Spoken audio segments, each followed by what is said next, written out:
উত্তর বলিভিয়ার বাসিন্দারা তাদের কিছু জিনিসপত্র নিয়ে তাদের দাবানলে পুড়ে যাওয়া বাড়ি ছেড়ে পালিয়েছে এবং বেশ কয়েকটি বাড়ির আগুন নেভানোর চেষ্টা করেছে।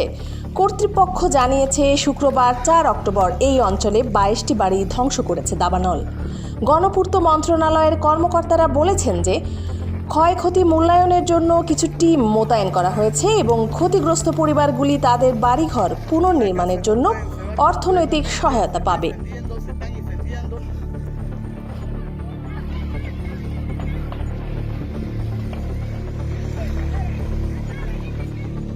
Que se ha podido defender.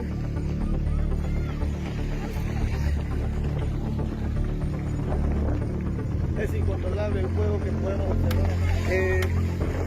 Ifat আরা খান, বাংলাদেশ বুলেটিন।